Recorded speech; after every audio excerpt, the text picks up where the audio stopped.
Innal hamdalillah usholli wa usallimu ala Rasulillah wa ala alihi wa mawalah. Asyhadu an la ilaha illallah wahdahu la syarikalah wa asyhadu anna Muhammadan abduhu wa rasuluh. Allahumma shalli ala Muhammad wa ala azwajihi wa dhurriyyatihi kama shallaita ala ali Ibrahim innaka Hamidum Majid. Wa barik ala Muhammad wa ala azwajihi wa dhurriyyatihi kama barakta ala ali Ibrahim innaka Hamidum Majid. Qala Allah Ta'ala fil Qur'anil Karim, a'udzu billahi as-sami'il 'alim minasy syaithanir rajim. Walau anna ahlal qura amanu wattaqaw lafatahna 'alaihim barakatin minas sama'i wal ardh. Walakin kadzabu fa akhadnahum bima kanu yaksibun. Amma ba'du ayyuhal hadirun, ittaqullaha haqqa tuqatih faqad fazal muttaqun. Sedang Jumat yang dimuliakan oleh Allah Subhanahu wa taala, alhamdulillah atas izin Allah pada siang ini kita bisa salat Jumat berjamaah. Mudah-mudahan ini merupakan sebuah proses pengabdian kita kepada Allah yang tidak pernah berujung. Pengabdian seorang muslim yang terus-terusan kepada Allah. Dan mudah-mudahan ibadah Jum'ah kali ini memberikan support bagi kita untuk terus melakukan ketaatan kepada Allah tanpa batas. Ketaatan yang tumbuh dari kesadaran pribadi dan jamaah. Ketaatan yang akan mengekalkan kita di hadapan Allah di dunia dan di akhirat. Hadirin yang dimuliakan oleh Allah Subhanahu wa taala. Kita semua senantiasa berharap hidup kita penuh dengan keberkahan. Kita ingin rumah tangga kita berkah. Kita ingin pekerjaan kita berkah. Bahkan kita ingin negara kita negara yang berkah, bangsa yang berkah. Sebab keberkahan melahirkan kebaikan. Keberkahan melahirkan kedamaian, dan tentunya keberkahan melahirkan kesejahteraan. Belum tentu orang-orang kaya lebih bahagia dari orang miskin. Belum tentu orang-orang berilmu lebih tenang daripada orang-orang yang tidak berilmu. Keberkahan memberikan ketenangan buat kita semua. Seorang ulama mengatakan berkah itu adalah ziyadatul khair, kebaikan yang terus bertambah. Kita punya jabatan, kebaikan itu terus bertambah. Kita punya rumah tangga berkah, kebaikan terus bertambah kepada kita. Kalau sesuatu yang melahirkan kebaikan terus bertambah buat kita, itu adalah keberkahan buat kita. Malah seorang ulama mengatakan, tazidukum fi ta'ah. Keberkahan itu adalah melahirkan penambahan ketaatan kau kepada Allah. Kalau kita punya posisi di kantor dan kantor itu posisi kita menambah keberkahan, ketaatan kita kepada Allah, maka itu adalah keberkahan buat kita. Harta yang kita miliki, dan ternyata harta itu membuat kita taat kepada Allah terus-terusan, maka harta itu memberikan keberkahan kepada kita. Jabatan kita, dan mudah-mudahan apapun yang Allah berikan pada kita melahirkan keberkahan buat kita semua. Ada beberapa cara agar kita mendapatkan keberkahan. Yang pertama, Al-Quran sudah mengatakan, hendaklah kalau kita ingin mendapatkan keberkahan dari Allah, jagalah iman dan takwa kita. Peliharalah iman dan takwa kita. Inilah modal yang paling besar dalam hidup kita. A'udzubillahi minasyaitonir rajim. Walau anna ahlal qura amanu wattaqau. Seandainya penduduk negeri itu beriman dan bertakwa kepada Allah, lafatahna, kata Allah, sungguh kami akan buka barakatim alaihim, atas mereka, barakatim minas sama'i wal ardh. Kami akan buka keberkahan dari langit dan bumi.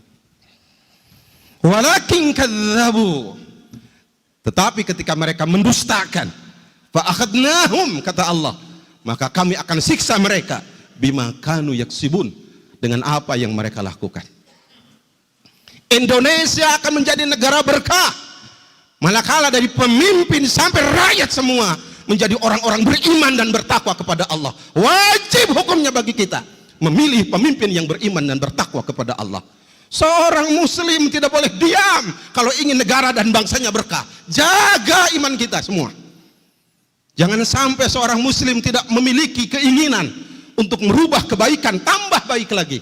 Muslim yang baik adalah yang bisa mempertahankan keimanan dan ketakwaannya. Mudah-mudahan Allah memberikan kekuatan pada kita untuk menjaga iman dan takwa kita. Anak-anak kita, istri kita, masyarakat kita, jangan pernah ada maksiat di negeri ini. Jangan pernah ada dosa di negeri ini. Walakin kadzabu, kata Allah.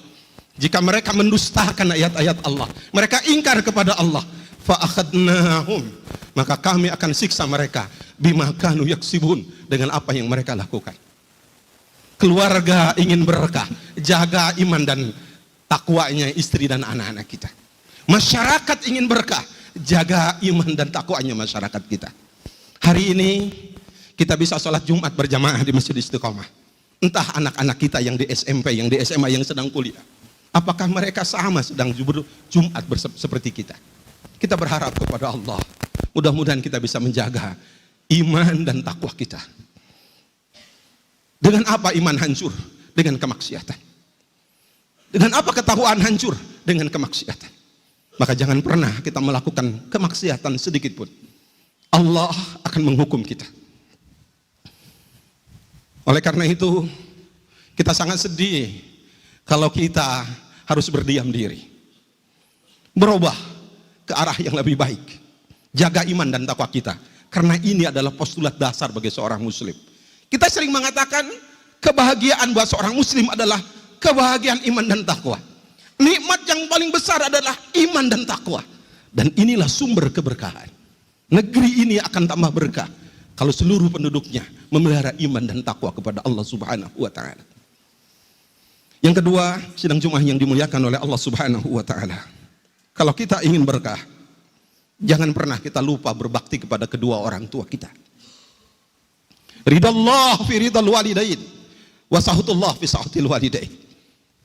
Ridho Allah sangat tergantung ridho orang tua, dan murka Allah sangat tergantung murka orang tua. Rumah tangga yang berkah adalah rumah tangga seorang anak yang tidak pernah melupakan jasa orang tuanya. Betul, seorang suami sudah punya istri, dia sudah punya tanggung jawab. Tapi suami yang baik adalah yang memberikan dukungan yang maksimal kepada istrinya agar dia berbuat baik kepada orang tuanya. Dan istri yang baik senantiasa mendukung suaminya untuk terus melakukan kebaikan kepada kedua orang tuanya. Tidak pernah ada perbedaan dalam Islam, baik itu orang tua ataupun mertua, sama hukumnya.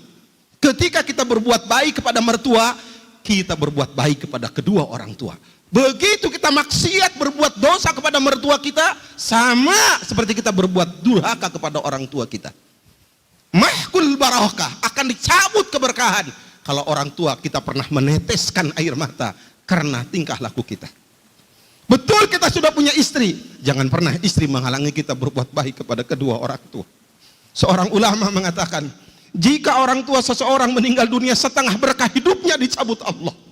Setengah berkah hidupnya dicabut Allah. Kenapa setengah berkah hidup dicabut Allah?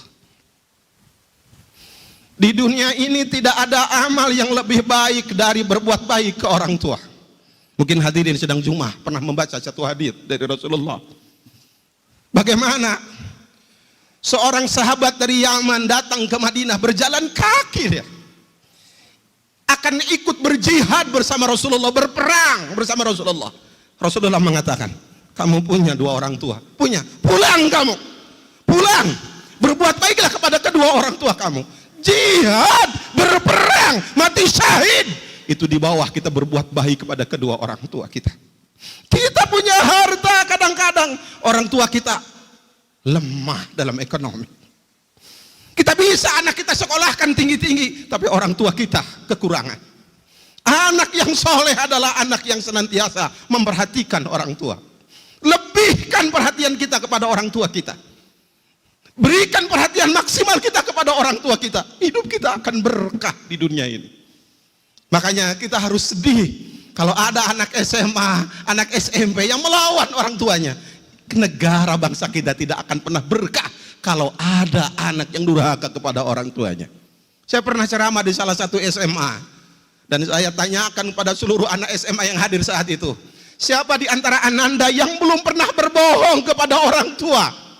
Semua anak, tidak ada yang mengacungkan tangan. Berarti semua anak pernah berbohong kepada orang tua. Nangis hati saya. Jangan-jangan anak kita juga pernah berbohong kepada kita. Orang tua segala-galanya buat kita. Kenapa berkah seseorang dicabut? Setengahnya kata seorang ulama, ketika orang tuanya meninggal dunia, tidak ada orang yang tiap hari mendoakan anak dengan ikhlas selain orang tua. Tidak ada orang yang simpati kepada anak tiap hari selain orang tua. Tidak ada orang yang simpati kepada anak selain orang tua. Anak sakit, orang tua tambah sakit. Anak sedih, orang tua tambah sedih. Anak sukses, orang tua kadang-kadang tidak bisa menikmati kesuksesan anak. Dia hantarkan anak sampai sukses kuliah.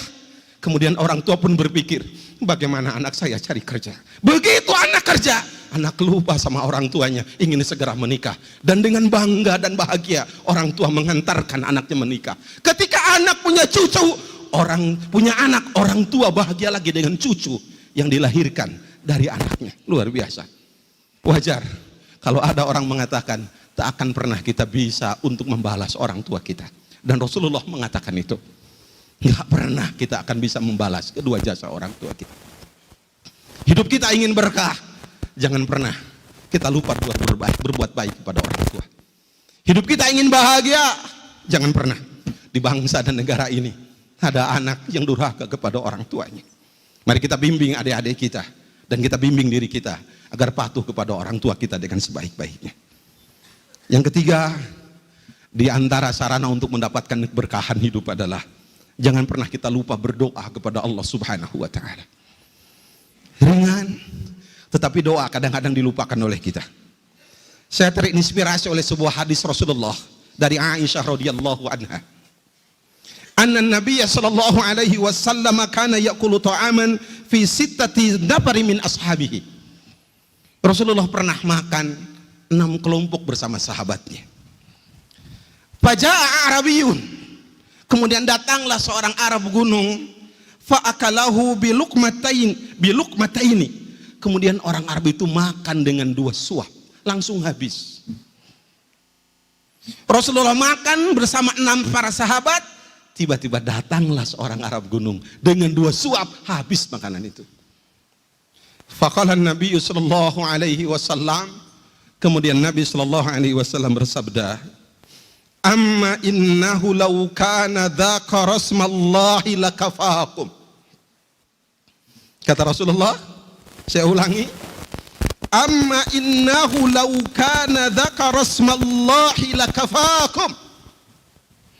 Seandainya dia tadi datang ke sini sebelum makan membaca bismillah, makanan ini akan cukup buat kalian. Makanya Rasul mengatakan, fa'idha akala ahadukum, apabila salah seorang di antara kalian makan ta'aman, sebuah makanan, falyadhkur ismallah, sebutlah nama Allah. Fa'in nasiya, dan ketika dia lupa membaca bismillah, ayadhkur ismallah, dia lupa membaca bismillah, fi awwalihi, di awal sebelum makan itu, falyakul bismillahi awwalahu wa akhirahu. Ini doa. Makanan sedikit cukup dengan doa. Saya yakin doa memiliki kekuatan yang sangat dahsyat. Bisa merubah sesuatu yang tidak mungkin jadi mungkin, yang jauh jadi dekat. Dan doa orang tua itu yang paling dekat dengan anak. Rasulullah mengatakan, 3 orang yang doanya tidak akan ditolak oleh Allah. Thalathatun la turadu da'watuhum. Ada 3 orang yang doanya tidak akan ditolak oleh Allah. Imamun adilun, pemimpin yang adil. Kita pilih pemimpin yang adil, biar doanya diijabah Allah. Yang kedua, as-saim hatta yuftira, doa orang yang saum sampai berbuka. Rajin-rajinlah kita saum agar doa kita diijabah Allah. Dan yang ketiga, wa da'watul mazlum, doanya orang yang dianiaya. Hati-hati dengan doa orang yang dianiaya.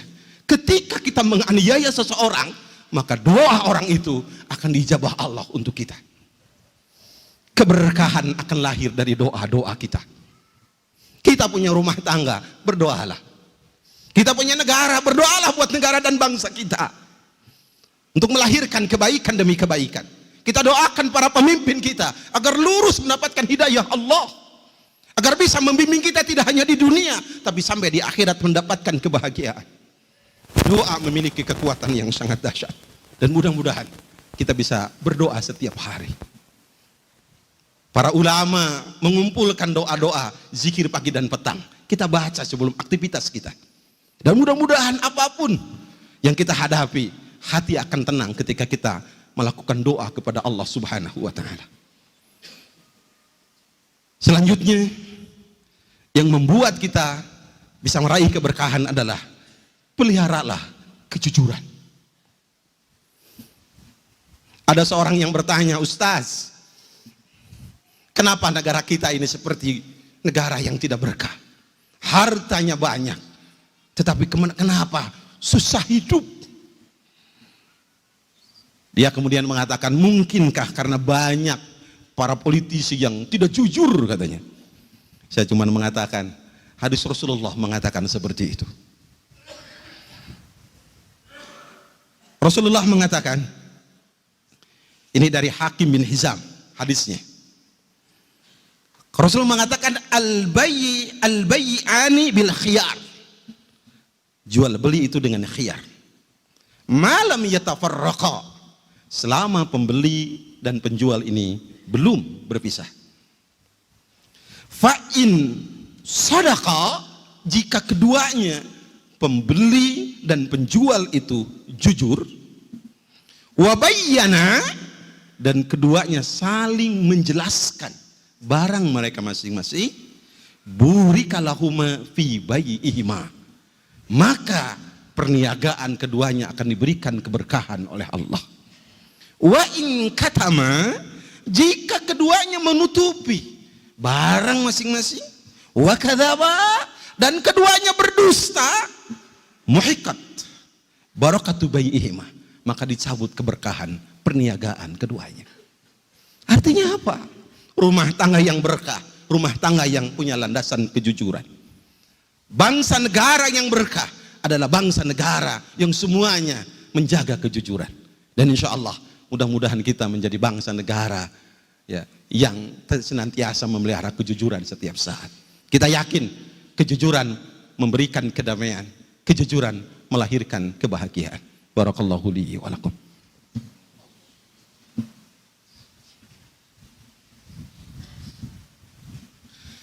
Alhamdulillah alladzi arsala rasulahu bil huda wa dinil haqq yuzhirahu 'ala ad-dini kullihi wa kafa billahi shahida. Asyhadu an la ilaha illallah wahdahu la syarikalah wa asyhadu anna Muhammadan abduhu wa rasuluh. Allahumma salli ala sayyidina Muhammadin wa ala alihi wa ashabihi ajma'in. Dan jemaah yang dimuliakan oleh Allah Subhanahu wa Ta'ala, masih banyak beberapa doktrin Al-Quran atau hadis Rasulullah yang menjelaskan bagaimana kita untuk meraih keberkahan. Di khutbah kedua ini saya ingin membacakan satu hadis Rasulullah berisi doa Rasulullah, keberkahan buat umatnya. Ternyata kalau kita ingin mendapatkan keberkahan dari Allah, hendaklah kita memulai aktivitas kita sejak pagi hari. Rasulullah Shallallahu Alaihi Wasallam memberikan doa buat umatnya. Ini hadis riwayat Ahmad dari Ali bin Abi Thalib. Rasulullah bersabda, berdoa, Allahumma ya Allah, barik li ummati, berikan keberkahan kepada umatku, fi bukuriha, pada saat pagi-paginya. Kalau orang tua kita sering mengatakan, rizki bakal leungit lamun urang kaberangan, geus dipacok hayam. Artinya kita harus segera dari mulai pagi sudah beraktivitas. Allahumma barik li ummati fi bukuriha. Ya Allah, berikan keberkahan kepada umatku pada waktu pagi harinya. Rasulullah tidak mungkin berdoa seperti ini kalau pagi tidak melahirkan sesuatu yang baik buat kita. Di antara tidur yang dibenci oleh Rasulullah adalah tidur setelah sholat subuh, tidur setelah sholat asar, tidur di awal siang, dan tidur sebelum isya setelah maghrib. Khusus berkaitan dengan subuh. Kenapa Rasulullah mengajarkan kepada kita zikir pagi dan petang? Agar kita memulai aktivitas kita dengan doa dan kita menjaga pagi harinya. Mungkin Bapak sidang Jumat pernah membaca satu hadis. Dan hadis ini dihasankan oleh Imam Albani. Man sholal ghadata fi jama'ati. Man sholal ghadata fi jama'ati. Barang siapa yang sholat subuh berjamaah. Thumma qa'ada. Kemudian dia duduk. Yadhkurullah. Berzikir kepada Allah. Hatta tatlu asyams. Sampai matahari terbit. Thumma yusolli rok'atain. Kemudian dia sholat 2 rakaat. Kana lau ka'ajri hajatin wa umratin tammatan. Maka dia akan dapat pahala seperti haji dan umroh. Sempurna. Ada ulama yang mendoibkan hadis ini. Tapi Syekh Albani menghasankan hadis ini. Artinya hadis ini bisa dijadikan landasan amal bagi kita. Ini artinya apa? Salah satunya adalah waktu pagi hari. Kita berikan kesempatan buat anak-anak kita untuk baca Quran. Istri kita semua beraktivitas. Dan saya melihat salah satu keluarga, mereka tidak pernah tidur setelah sholat subuh. Ayahnya, ibunya baca Quran, dan anaknya baca zikir pagi petang. Dan saya yakin kebahagiaan orang tua yang hakiki adalah begitu dia buka pintu kamar anaknya, anaknya sedang sujud sholat malam. Begitu dia buka pintu kamar anaknya, anaknya sedang murojaah hafalan Qur'annya. Begitu dia buka kamar anaknya, anaknya sedang membaca zikir pagi petang. Dan mudah-mudahan Allah memberikan kekuatan iman dan amal soleh buat kita. Kita bisa meraih keberkahan dengan sebaik-baiknya. Marilah kita berdoa kepada Allah Subhanahu wa taala. Bismillahirrahmanirrahim. Alhamdulillahirabbil alamin, hamdan na'imin, hamdan syakirin, hamdan yuwafi ni'amahu wa yukafi mazidah. Ya Rabbana lakal hamdu kama yanbaghi li jalalihi wajhikal karim wa 'azimi sultanik. Allahumma salli ala sayyidina Muhammadin wa ala alihi wa ashabihi ajmain. Allahumma ighfiril mu'minina wal mu'minat wal muslimina wal muslimat al ahya'u minhum wal amwat.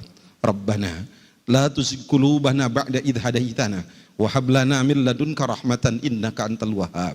Rabbana zalamna anfusana wa illam taghfir lana wa tarhamna lanakunanna minal khasirin. Rabbana afrigh alaina sabra wa thabbit aqdamana wansurna 'alal qaumil kafirin. Rabbana hab lana min azwajina wa dhurriyyatina qurrata a'yun waj'alna lil muttaqina imama. Rabbana atina fid dunya hasanah wa fil akhirati hasanah wa qina adzabannar. Subhana rabbika rabbil izzati amma yasifun wassalamun alal mursalin walhamdulillahi rabbil alamin. Aqimus shalah. Allah